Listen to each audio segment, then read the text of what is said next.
Entering. All right, so listen, listen, listen. All right, we are now recording.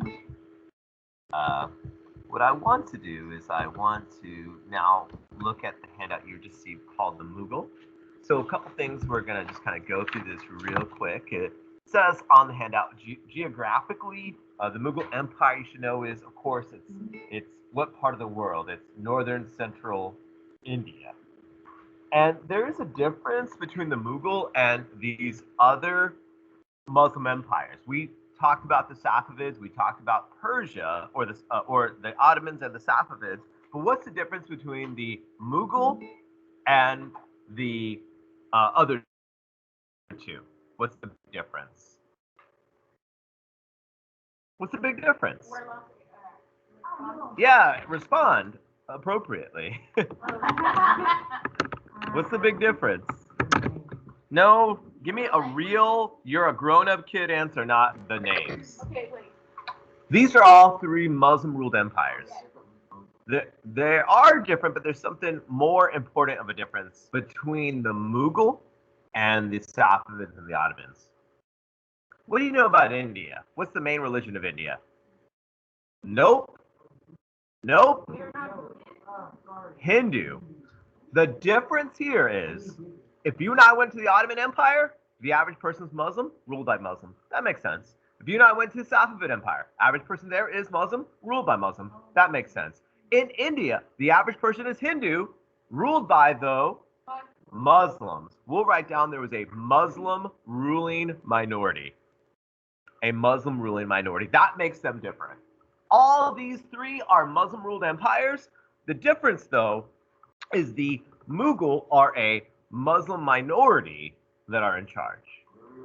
On the second line, where it says differences with the Ottoman and the Safavid empires. Oh, I wrote that on the first one. On the second line, when I asked what are the differences, and then we talked about it for 5 minutes, we're putting it on the line where it says differences. It's a Muslim minority that ruled by a Muslim minority. We wrote down it. We are struggling today, right now. We are struggling. First line is India. Let's go to the third line and hopefully we build that momentum. Let's get the cobwebs off. Number 3, Hinduism was a well-established, centuries-old religion.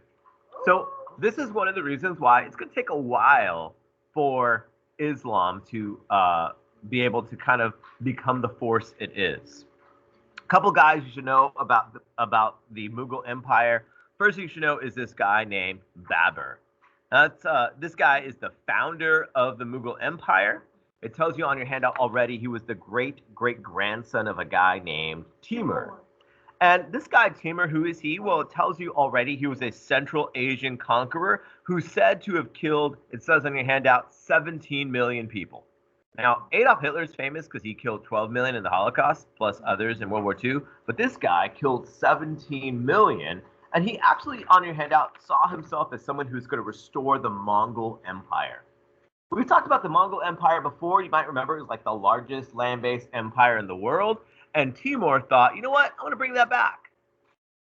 And in fact, the very name Mughal on your handout means Mongol. Where it says Mughal on your handout, you'll write down, it actually means Mongol. This guy was not a Mongol himself, but he dreamed of bringing back this empire. We've actually seen this before. You might remember, what was the nickname of Moscow? The Third Rome. They're not Roman. Or what did Germany call themselves in the 1500s? It was a funny name for Germany. No.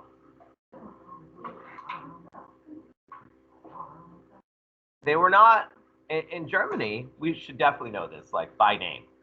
What was Germany called in the 1500s? Voltaire once made fun of the name of their country. They said, yeah, you're none of those three things that you're claiming to be. And they actually just wanted to tie themselves in to another culture. And the weird thing is, they were never part of that country ever. Oh, this is so sad. A sad moment right now. It's the Holy Roman Empire. Like, you should know by name.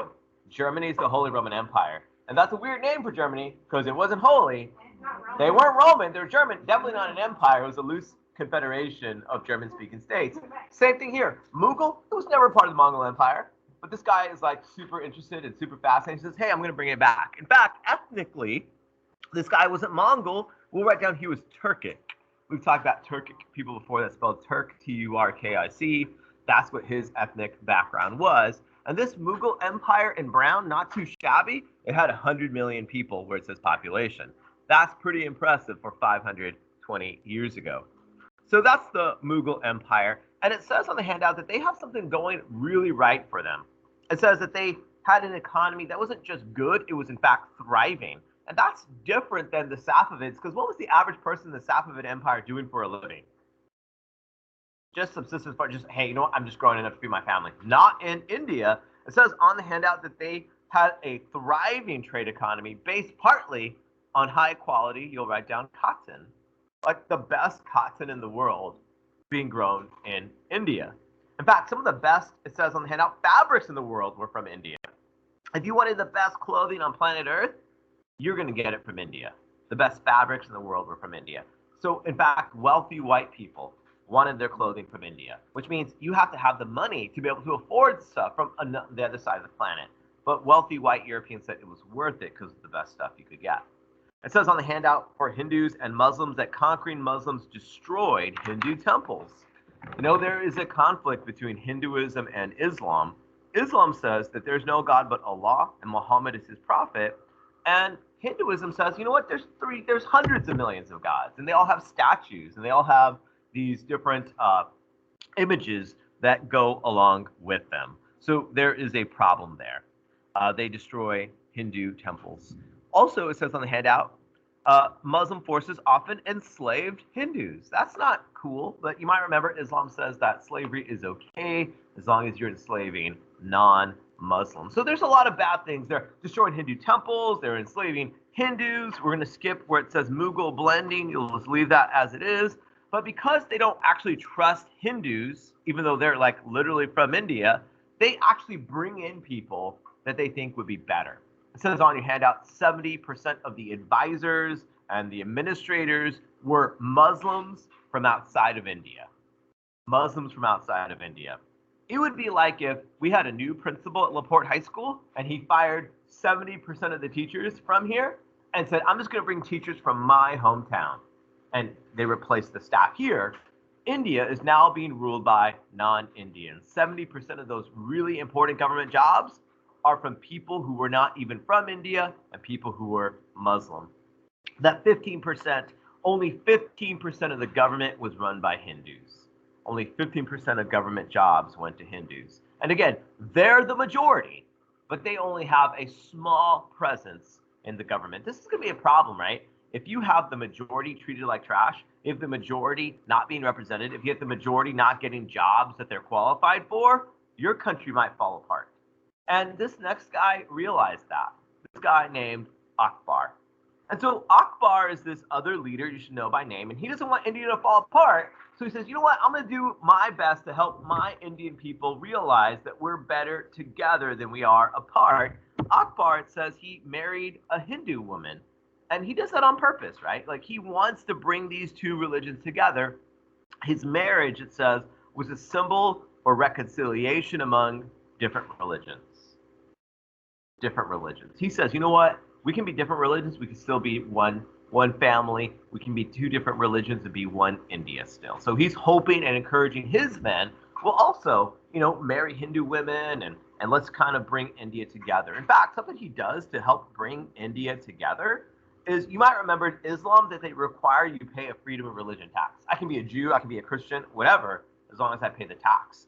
But Akbar says, you know what we're going to do with that law? You know what we're going to do with that tax to help? We're going to get rid of it. The freedom of tax religion was eliminated. It was eliminated.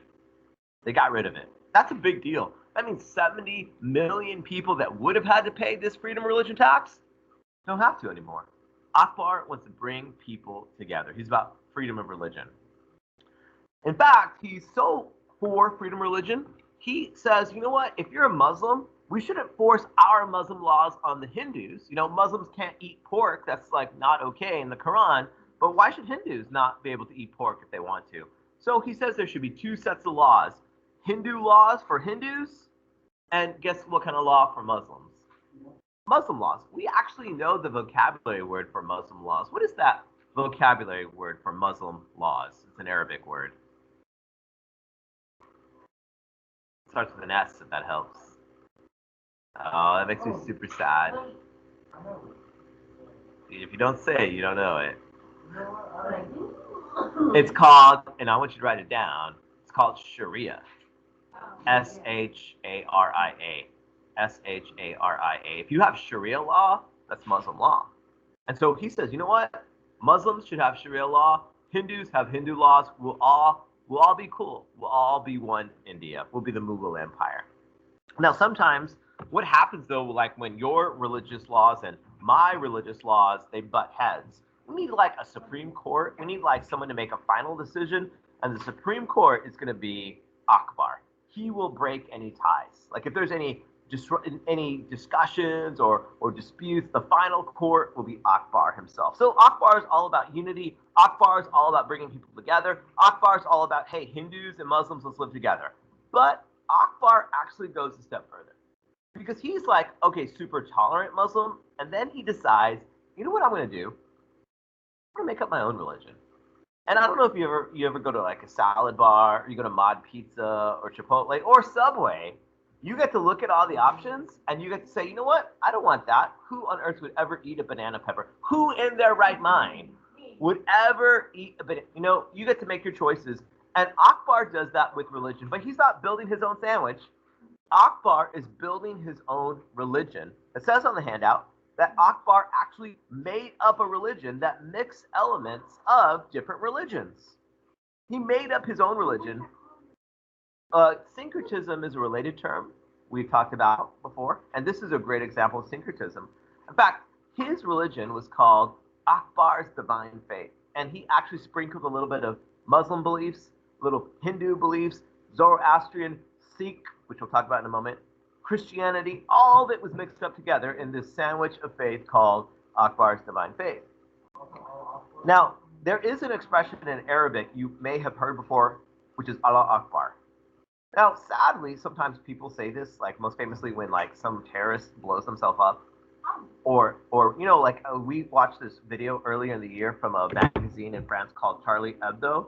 I don't know if you remember that, but in that we actually saw that these Muslim terrorists would yell Allah Akbar, which means God is great in Arabic. But this guy looks at this and says, you know what? Allah Akbar can also mean something else. It can also mean Akbar is God. We'll write down, or Akbar is God. That's another possible translation of that. And so Akbar says, wait a second.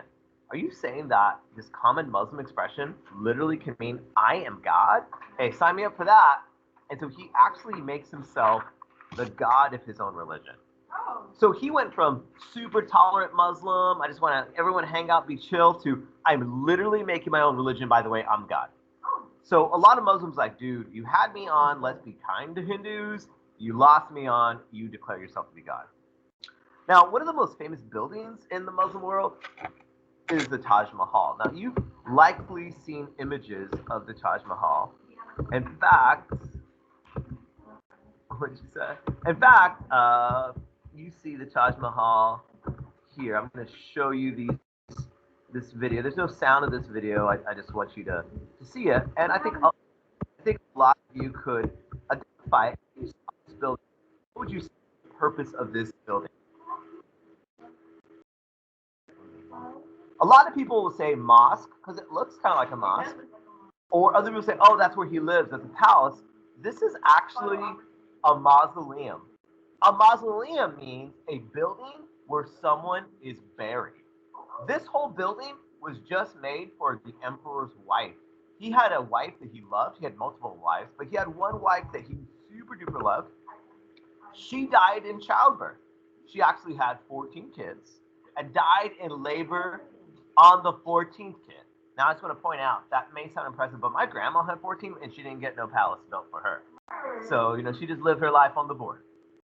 Now, he has 14 kids with this woman, and he loves her, and when she dies, has her buried here. This place is luxurious. This place is amazing. He built this not to live in, not as a place of worship, but from 1631 to 1648, built it just to house her body. You can see stuff we've seen before. What language is that, by the way? What book is that from, by the way? The Quran. And so this is one of the best examples of Mughal architecture, the Taj Mahal. You've seen images before, you probably didn't know what it is, and that's what it is. It's a place for the emperor's wife. Taj Mahal, the emperor's wife, is built there. You should write down where it says Taj Mahal, the emperor's wife is buried there. Is buried there. Now, also we see, because of these two cultures, we see Hinduism and we see Islam, and we also see a linguistic difference. In fact, there's two languages that are noteworthy in the Mughal Empire. There is Urdu and there is Hindi. And we see these languages on this sign. You know, India was conquered by the British, and that's why English is spoken in India to this day. And so there's some traffic signs in English. But also you have these two other forms of writing. On the very top is Urdu, which, what alphabet is that from? Arabic alphabet for Urdu. And the middle one is Hindi. And we see a usage of this language kind of based on religion, where it says Urdu, this is mainly spoken by Muslims, and Hindi spoken by, guess what? Hindus. Make sure you write that down.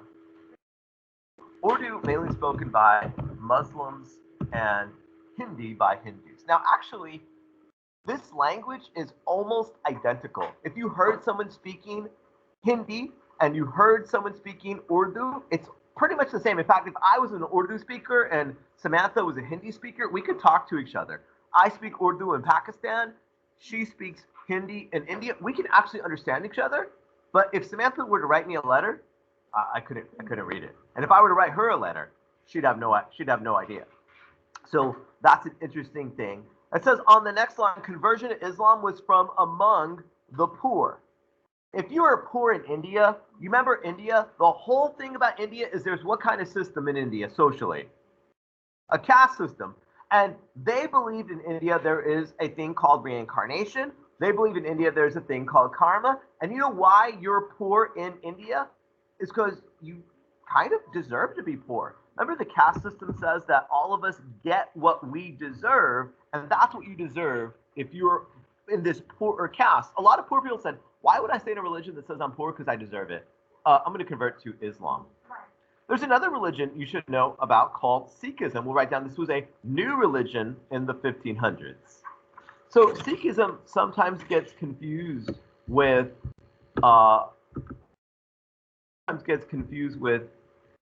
Islam because sometimes when you look at Sikhs, this is a picture that I'm showing you of a Sikh temple and a Sikh man. The thing about Sikhs is that their religion requires that they never shave their beard, and it requires that they wear a head covering, a turban. Now, if you're just like an average American, you're like, oh, brown guy with a turban must be a Muslim. You know, brown guy with a beard. It's actually a totally different religion. This started in the 1500s. It started in India, and these people are routinely confused for Muslims. And it says on the handout the founder was this guy named Guru Nanak, and they actually have various religious leaders, gurus, and it's sometimes considered a mix of Hinduism and a mix of Islam. They believe in reincarnation, but they don't believe in the caste system. This is a religion called Sikhism. We'll watch a video on this Friday before the quiz. Finally, Central Decay regional challenges. Another Indian ruler takes over, and this Indian ruler decides to reinforce the role of Islam. So Aurangzeb decides to reinforce the role of Islam. This gentleman on the line where it says another Indian ruler, he reinforced the role of Islam. And actually, he was religiously intolerant. He was not tolerant religiously, which is super sad. And he actually demolished Hindu temples. He demolished Hindu temples because he was all about, let's make Islam the only religion. And because he was intolerant and demolished Hindu temples, he also killed Sikhs.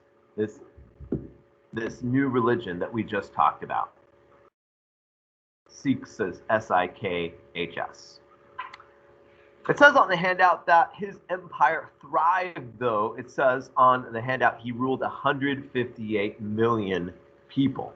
That's a lot of people to rule, 158 million. In fact, India was thriving at this time, so much so that it says on the handout that the Indian economy at this time was worth a quarter of the world's production. A quarter of the wealth of the world was in one country, India, at this time. India's thriving. Problem, though, after Aurangzeb's death, the empire declined. One of the reasons it declined is that if you're a jerk to everyone who's not a Muslim, people are not going to want to be ruled by you. If you're like literally killing Sikhs, people are not going to want to be ruled by you. Intolerant. He like stressed Islam to an unhealthy level. And because he is so intolerant, local regions began to assert regional independence. Different areas start saying, you know what, we don't want that anymore. And it becomes so bad, India begins to fall apart. There's someone in the 15, and the 16, and 1700s who wants to take advantage of that. Who's growing in power in the 15, 16, 1700s because of their ships and their boats? Not China. The Europeans, broadly, right? This lack of central control allowed an opportunity for encroachment or being taken over, you'll write down, by Europeans. They don't have a navy to protect themselves. They don't have unity to keep them together. The Europeans say, sign me up for taking over India. Okay, so with that, we have finished. We are done with that. Good luck with our preparations.